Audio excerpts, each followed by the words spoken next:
1. Strap in. It's a long one. Had an absolute doozy of a shift on Sunday. Picture the scene. Regulars bar in a scheme in Scotland. Everyone knows everyone else. Some folk off work Monday for bank holiday. Some folk just don't know when to go home. Everyone is in all afternoon, watching our pub's favourite football team in their lunchtime kickoff, and throwing back the booze. After a minor kerfuffle at 8ish, all over a misunderstanding, the karaoke kicks off and it's all going smooth until midnight. I've rang the last bell, I've called the last game of pool, I've asked them all to start drinking up and the lights are back on, and I walk back to the office to start cashing up. "Wench," I hear a call. "Some drunk weirdo has just come in." And sure enough they have. A boy, completely out of his tree, has wandered in and parked himself on a stool at the bar. Great. "Beer." "We're closed." "Pint, my friends are here." "No, they're not. We're closed. Go away." "Can I finish my beer first?" "You don't have any. We're closed. Go home." "But my friends are here." After some seriously strong words with him, and the help of a couple regulars who were on the way out the door, we get him outside and he staggers off. Great, I hear you think. Story done. Alas, it is not. All the doors are locked. It's just me, the other staff member, and the karaoke hosts clearing their stuff up. When who do I spot but our lovely friend on camera, throwing himself against the door again and again, until by some weird force he manages to bash the wooden doors open enough to squeeze through. I admit I lost it. We have another glass door for him to get through before he's in the bar area. There I am at 1 a.m. yelling through the door for him to turn around and walk out before I drag him out. "My friends are in there." All four of us go through the door to try and walk him towards the outside door. He's having none of it, and decides to sit his arse on the floor and have a wee lie down on the carpet. Great, different tactic. "Mate, come on. Let me help you outside." "My friends are in there. Can I finish my beer?" "No, no one is in. I can help you out, or call the police." "Call the police." So, there I am, calling the police for my lovely new friend to come pick him up. While I'm on the phone, he decides to go. Good, fine. We lock the doors again behind him, and no more than 3 minutes later, he's made his way round to the other entrance to try and push his way inside there. Which is when the meat wagon shows up. I pop myself outside to see them, as they've clocked him bashing against the door and head straight for him. They grab him and walk him away from the door and ask him what he was trying to do. "My friends are in there." 2. I work at a small, locally owned espresso cafe in a not-so-large town. I really enjoy working there because our boss is an understanding and genuine bro. Our menu selection is great, and the epitome of comfort home-style food. Since we all enjoy working there as a staff, we provide above and beyond service. People typically come back to us for that reason. We actually ended up on a list of top 10 hidden eats in Louisiana. During the week we serve breakfast in the mornings and lunch until 6, when we close. On the weekends we serve breakfast and lunch all day, but we close at 3. As a result, we typically have our dedicated regular customers that wander in throughout the week along with a few irregulars. On the weekends as of late, we've been consistently slammed since we've started to gain popularity, and the words all-day breakfast seem to draw a crowd. Keep in mind we are a small business with an average-sized dining room and 4 people on staff for weekends, 2 servers and 2 cooks. Context and what actually happened. So, just like every other Sunday shift, we were jam-packed. It's not much of a bother though, because both myself and my co-worker are well versed in the job, and we held it down phenomenally. A lot went down today, had to close early because we sold out of everything. Party of 23 came in right before that happened, etc, etc. But there was one occurrence in particular that stood out to me. I should also throw in, as I said, our owner is a real bro. So he not only tells us to, but encourages us to stand up for ourselves when a customer is treating us with any less respect than a human being deserves. It's a small country town. People say some crazy stuff sometimes. Now, we don't go around telling people off. We provide the best service possible, but if a table just starts being difficult for no good reason, we're not reprimanded for being frank with them. Anyways, everything is going beautifully. Everyone's getting all the stuff they need, and my coworker and I are sprinting around the restaurant making sure that happens. No one's been rude or caused any ruckus. But then, this lady happened. We'll call her condescending lady. It seems like she only ever comes in when we're extremely busy, and if we give her the slightest reason to complain, she does so. Here's what happened. She'd gotten her food, and I was dropping off the food for the rest of the table. Condescending lady. Excuse me. I'm confused. Prodding around a piece of bacon on her plate with her fork. Me, I'm sorry, ma'am. What can I help you with? Condescending lady. It's just, I only got one piece of bacon on my sandwich. I'm just confused because I assumed it would come with more. Me, oh, well, that's really not an issue. I can easily grab some more bacon for you. Condescending lady. I'm just really confused. Oh, really? I couldn't tell after the past 2 times you told me. Why wouldn't the sandwich come with more bacon? At this point, I'm kind of over this person. We've been busting our asses all day without a break, and the restaurant is void of any spare seating. The kitchen was handling, on average, about 10-12 tickets at a time, with multiple entrees and sides on each ticket. Every one of us was doing our absolute best, and here's this lady, doing her absolute best to bust my balls over a missing piece of bacon. Me, well, ma'am, there's actually no need for you to be confused. The kitchen has 2 cooks on staff for today, and they are both juggling about 6 tickets at a time each. More than likely, they were working on 3 or 4 other things while your sandwich was being made. Being that they're human beings, and it's safe to assume at least a small margin of error, then yes, it's quite possible they overlooked that your sandwich had 1 piece of bacon instead of 2. Now, as I've already said, I would be more than happy to go get you more bacon for your sandwich, and anything else you might need.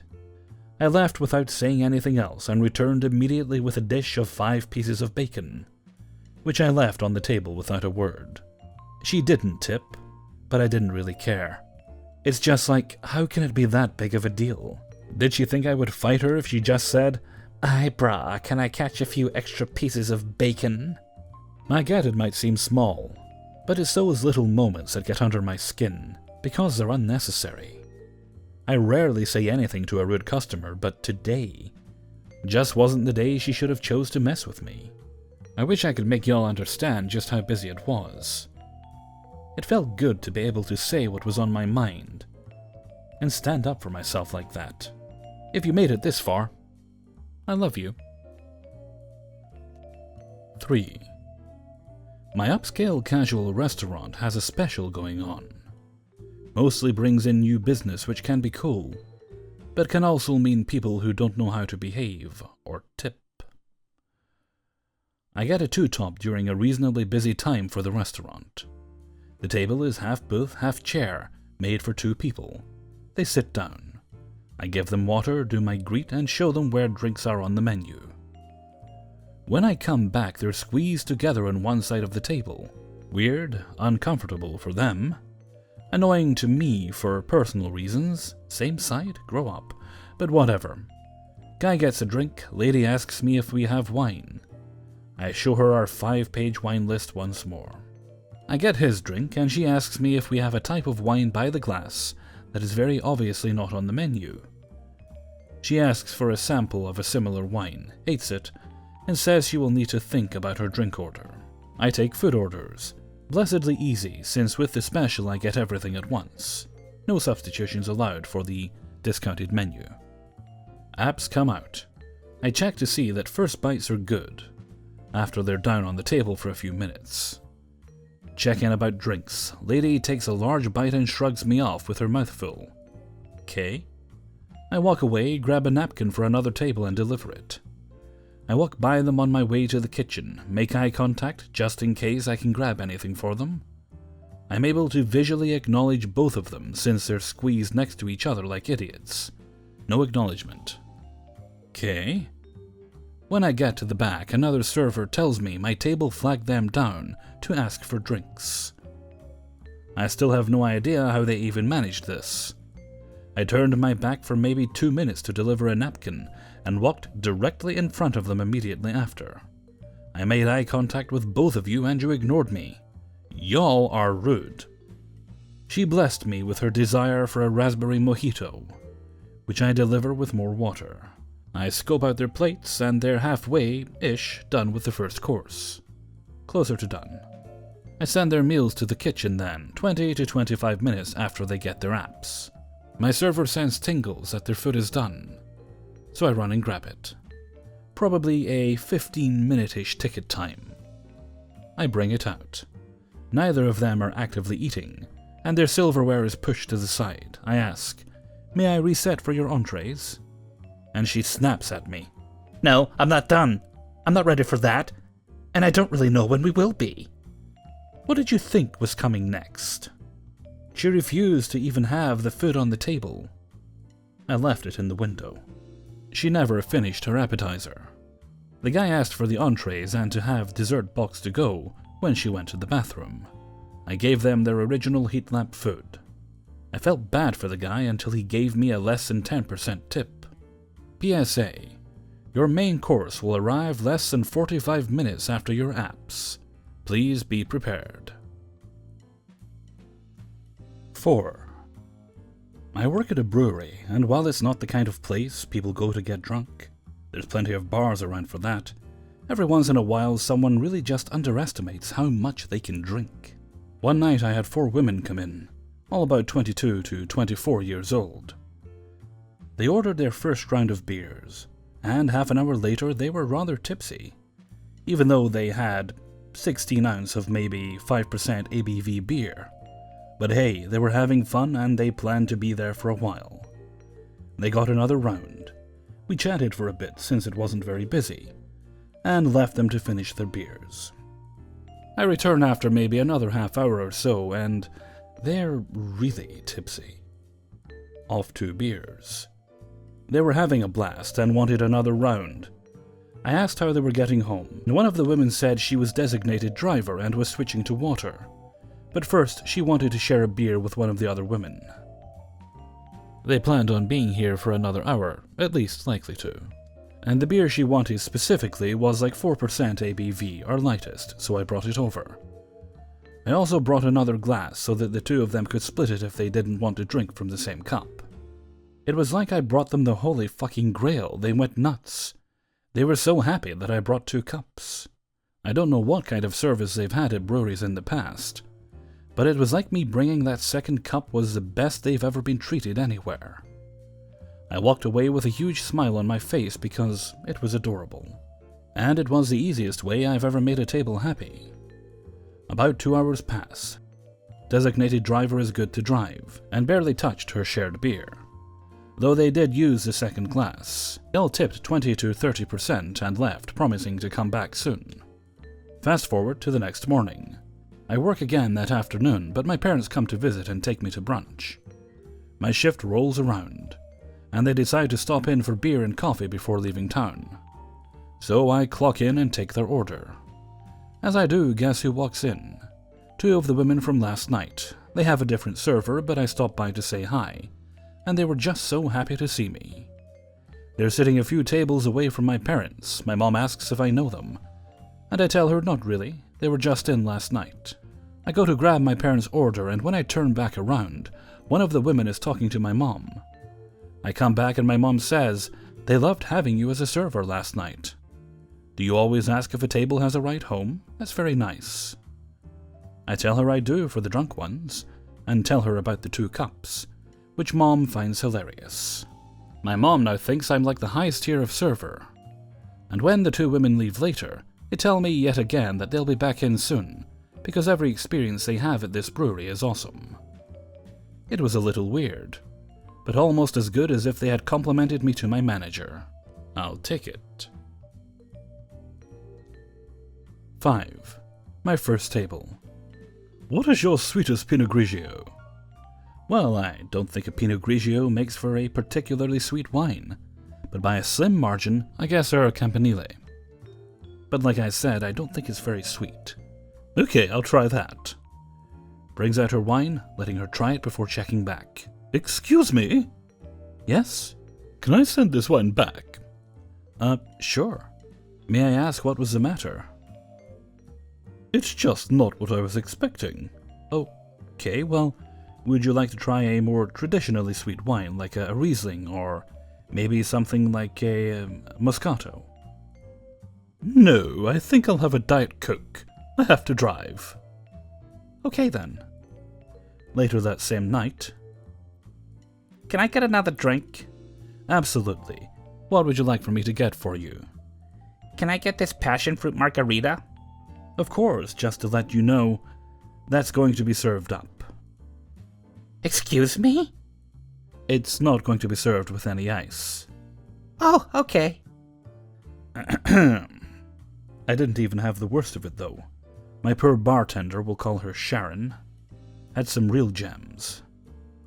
Early in the day, a woman sits at the bar. Hi there, ma'am. May I get a drink started for you today? Oh, hey. Yes, I would really like this drink. It's really simple. I think it's just lemonade, and they add a bit of iced tea. I can't remember what it's called. Oh, you mean like an Arnold Palmer? No. Towards the end of the night, a man and his younger daughter are sitting at the bar. Hey, where the fuck is the food for my daughter? I'm sorry, sir? She's been waiting a long time. I'm nearly finished and she hasn't gotten her food yet. Yes, sir. You ordered your food first before she ordered hers. She wasn't able to order until quite a while after you. Well, it's been way too damn long. My daughter plays sports, and she's fucking hungry right now. She needs her food. Sir, it's been 15 minutes since her food has been rang in. It should be coming out shortly, but I will make sure to bring it as soon as possible. Sharon tracks down our manager, Tammy, and explains the situation. Once the food is ready, Tammy brings it out personally to the guest. Hello there, I'm the manager, Tammy.